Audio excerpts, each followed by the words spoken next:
Anger. Anger undeniably serves a function in human communities of policing bad behavior. If Monkey 1 steals your banana and the feeling of anger causes you to socially punish them, their behavior will improve to become more pro-social. This interaction is exceedingly simple, but in the context of a tribe, it can emerge into more complex productive structures.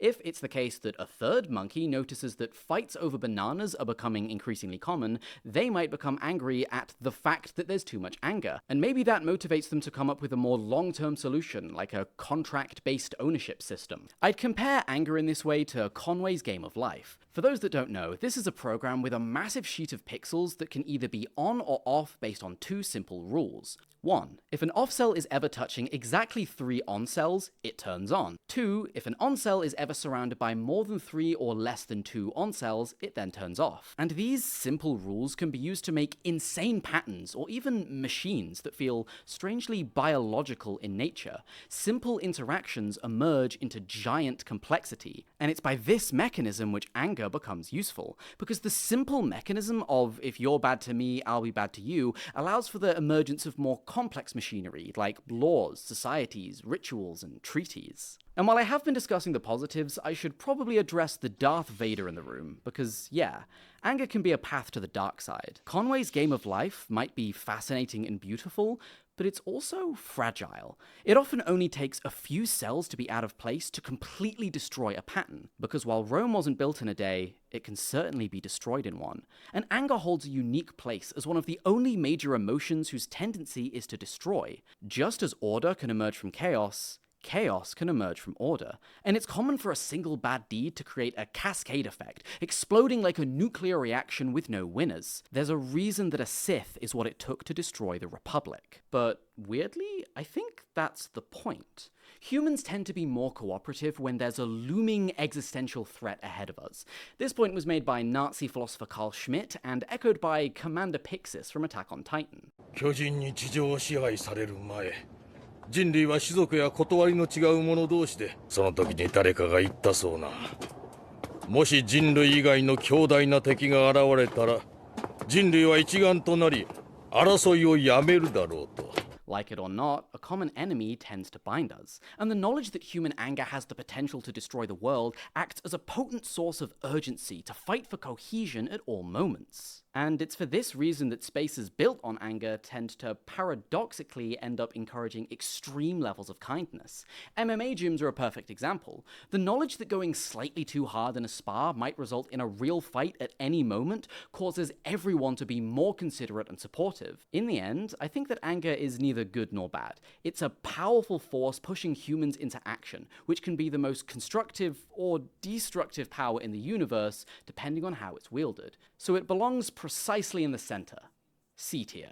Welcome to the tier list of human emotions. If it wasn't obvious, my ranking here won't be based on how subjectively pleasant emotions feel, but more like how grateful I am that they're a part of the human experience. Given that emotions tend to be fractal with dozens of subtypes, if I miss an aspect of a certain feeling, it's not because I forgot it, it's probably because I'm saving it for a future video. Oh, and given that emotions are definitionally the most subjective thing, if you disagree with anything I say in this video, good! I'm putting a lot of trust in my audience to exercise interpretation for this video, so don't let me down in the comments.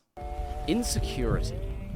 I think that there are two main views you can have towards human worth: meritocracy and charity. Meritocracy in this context means the belief that rewards should go towards those who earn them the most. That all humans start with neutral or even negative value, but that you earn value through your actions and qualities. Charity, a word whose usage I've borrowed from the philosophy of C.S. Lewis, is the opposite. The idea that all humans have worth by virtue of existing. And it's this former belief that basically all motivation or self-help content is built on. In this world, effort is liberation, because by building yourself up, you earn the right to feel proud of yourself. And of course, this mode of thinking can be incredibly pro-social. If you take care of your health, those additional years might directly translate to more moments spent holding your children. If you grind and become rich, that freedom might translate to affording your wife's cancer treatment. Virtue is good for you. Who would have thought? But the necessary other side of the coin of believing that worth can be earned is that it's possible to fail at earning it. It's possible to view yourself as worth less. And this precisely is the origin of insecurity. Because if there's no definitive point at which the earning is done, no point at which you're enough, then you're on a treadmill with no finish line. How much is enough? How big does this pile have to be? I recently spoke to Ayla, a top 0.1% OnlyFans creator, who told me that she was, and I quote, horrified by some aspect of her appearance and got surgery to change it. There are UFC champions at the pinnacle of male social status and success who are so easy to offend they can't help themselves but regularly get into bar fights. It doesn't matter how much worth you've earned, because if the word earned is undefined, then worthlessness becomes an infinite spectre looming on the horizon that may bring you to destroy yourself, destroy others, or both. But then again, maybe it's because these people had insecurity that they reached the pinnacle of their field. After all, someone who's always starving makes a pretty good hunter. But something weird is going on with insecurity. It simultaneously forces you into the sky, but makes you unable to appreciate the sunset. So what if we chose the other option? C.S. Lewis's concept of charity as the source of human worth is rooted in his Christian beliefs. God made man in his image and loves all of his children. And so whenever you acknowledge yourself or a stranger as being worthy of love, not because of any definable reason, but because of the mere fact of them being human, he calls that the love of God acting through you. And while I'm an atheist, I see this as the ultimate view of humanity that we should all be moving towards as a species. I won't deny that insecurity has its benefits. If it weren't for an insecure Xander clicking on masculinity videos at 18, I would have never improved my writing, editing, and work ethic, and you wouldn't be watching this video right now. Insecurity can be great at the start of a journey, but it's something that needs to be replaced with a more positive fuel as soon as possible, because if you allow the meritocratic treadmill to run forever, you stop recognizing the person you see in the mirror. D tier. Lust. This will probably be the most controversial section in the whole video, because I think that lust gets a bad rap. Lust is one of the 7 deadly sins, and I completely understand why. If I had to name every man I'd ever respected who collapsed their career, reputation, relationships, or fuck it, their soul in the name of lust, I'd run out of breath before I ran out of examples. But it's worth noting that these cases are pretty extreme outliers. In modern Western society, the overwhelming majority of men don't have a pathological relationship with sex and don't commit these acts. According to one study, 90% of all sexual assaults committed on a campus was from a small cohort of repeat offenders. And so if we were to call lust evil purely due to its extreme cases, by that same logic, would we call organization evil due to the existence of OCD? Would we call happiness evil due to the existence of manic episodes? I think not. But I do think there's a second, more interesting argument that can be made against lust. The accusation of shallowness. There are an infinite number of things you can find interesting about a human. Their thoughts, their dreams, their theories. And lust looks past all of these things, tempting you to see nothing more than the physical body. The metaphor of shallowness here conjures the image of an ocean, with an infinite sea of potential that you refuse to plunge into, preferring the shallowness. And I don't know if this bit's staying in the video, but I recently had a female friend break down crying to me because she had such intense platonic love for a male friend who recently told her that if she didn't want to have sex with him, he wasn't interested in continuing to talk to her. Shallowness can be corrosive. But in my experience, shallowness is not best conceptualized as the opposite of depth, but the first step on the journey to it. In the context of work, the shallow desire for money is often the first step on the journey to understanding the real reason humans strive.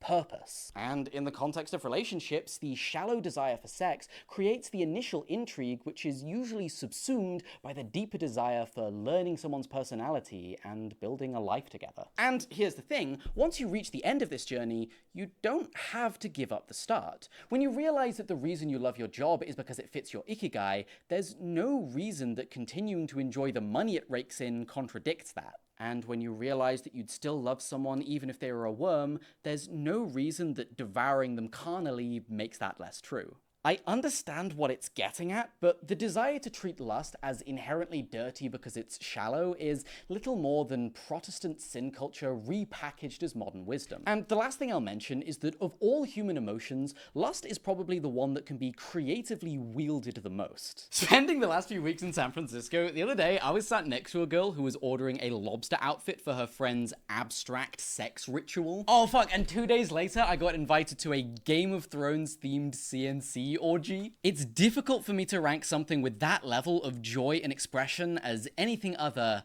than A tier. Heartbreak. I'm Duncan, YouTube's resident humanities tier list and iceberg guy. Xander has asked me to jump in here and rank an emotion for his list. I've decided to rank Heartbreak, and I have a counterintuitive take here. Hear me out. This emotion has a straightforwardly negative valence.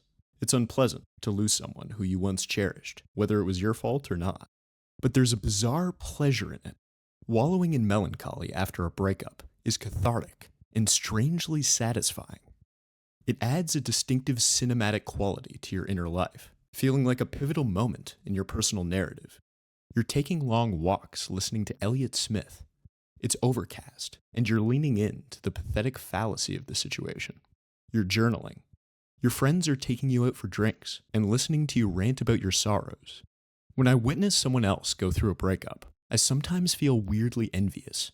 They're having this vivid, intense emotional release and experiencing a truly powerful dimension of the human experience.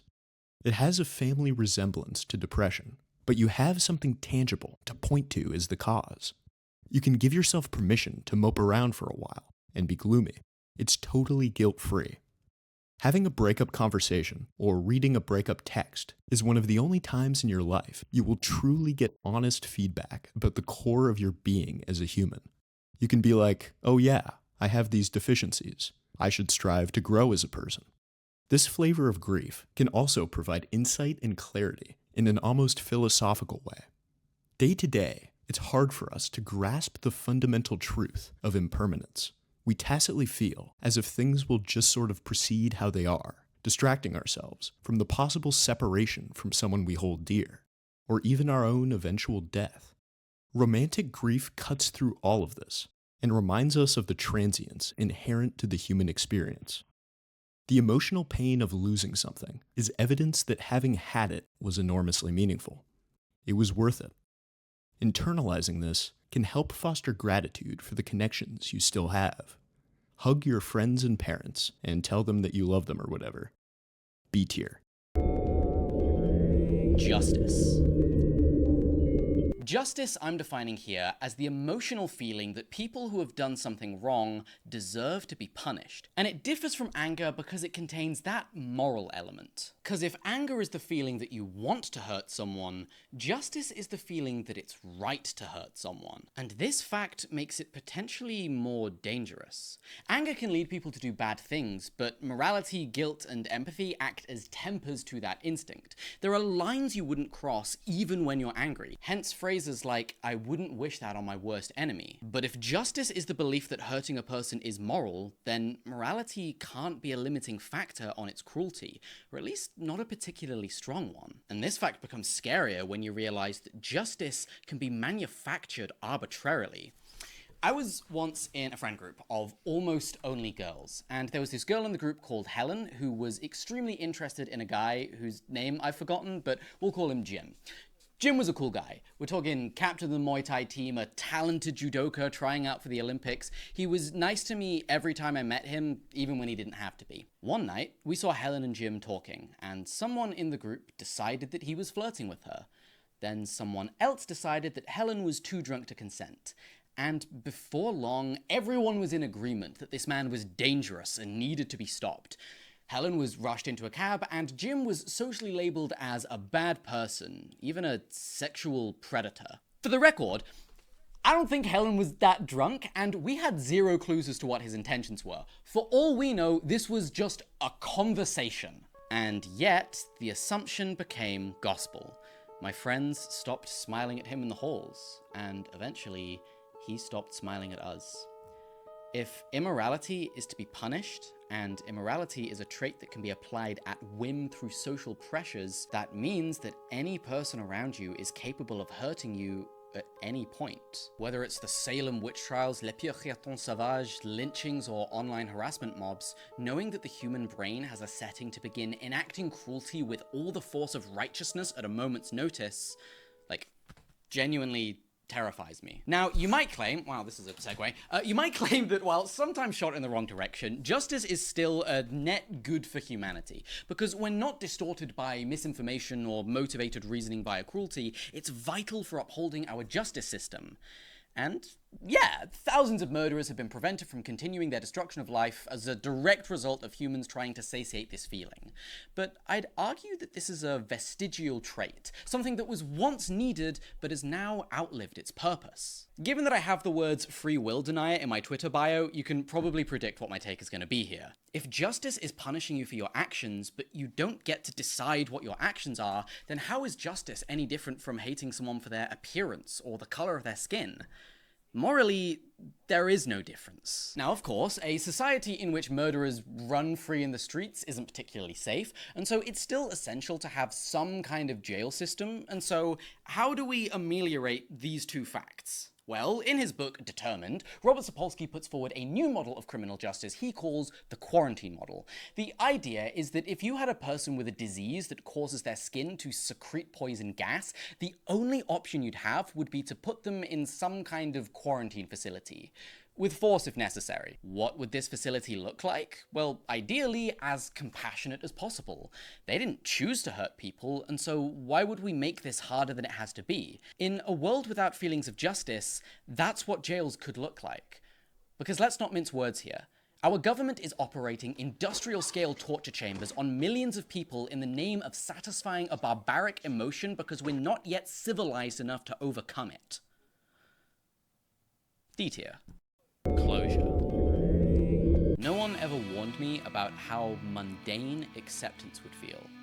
I guess when you've been wrapped in an epoch-defining pain for so long, you expect its finale to be as dramatic as the trauma that created it. But I think that by definition, it can't. The moment you accept something is the moment it no longer has power over you. So what could acceptance look like other than calm? Closure isn't euphoric, but it is freedom. A tier. Hireith. Hireith is a word that means grief for a world that doesn't exist, or perhaps even a world that wasn't allowed to exist. It comes from the Welsh language, in the historical context of the Welsh people grieving the alternative reality in which Wales wasn't culturally genocided by the English, with their tongue, culture, and identity being more independent and proud. Since then, it's taken on a more general context, with people mourning any hypothetical world. When the film Avatar was released, there were infamous reports of thousands of people experiencing intense depression, even suicidal ideation, due to the pain of falling in love with the world of Pandora, then being forced to leave it once the film ended. So Hireith is no joke. But I think there's one context in which Hireith becomes really interesting, in the idea of median worlds. Your median world is the alternate reality in which you are the average person. If your personal preferences and communication style was adopted by everyone in society, forming a culture. Like in my median world, school teaches you 4 languages like in Luxembourg, religion is based around a goddess of nature and a god of consciousness, marriage is always done through a peer recommendation system, and there are regular group hair braiding rituals. I even finished a world-building document for my median world, which I'll make available on my Patreon. And what's specifically powerful when you combine Hireith's and median worlds is that they're a powerful tool for envisioning change and being driven to make it real. I recently was talking with a YouTuber, JReg, and he was telling me about a time in his life when he felt a lack of community, or in other words, a Hireith. And the pain of that fact is what sharpened his vision enough to create his art collective, which if you asked him, he'd probably call his life's greatest achievement. For me, the pain of being communityless was so horrible that I really had no choice but to do this horrible thing, which was create a community. I failed plenty of times to try to do it. And was it worth it? It was worth it. It's the most useful thing I've ever done. Hireith can be a uniquely powerful kind of despair. Its tendency to drive you towards building the kind of world you want to see means that I'm almost always grateful to have felt it in retrospect. A tier. Hope. If I asked you to define hope, you'd probably say something like pleasure at the idea of the future seeming bright. But I'm convinced that hope is a lot weirder than that. In his book, Good Reasons for Bad Feelings, evolutionary psychiatrist Randolph Ness tried to theorize the evolutionary origin for suffering itself. After all, if the features of the human body evolved to help us survive, then what benefit does pain give us? For a lot of pains, the answer is obvious and intuitive. Why does hunger feel bad? Because it motivates us to eat. Why does loneliness feel bad? Because it motivates us to get friends. Simple enough. Fine. Because Ness encounters one feeling that seemingly breaks the theory: hopelessness. As I've discussed throughout this video, pain often motivates you into action, but hopelessness seems to be the sole exception.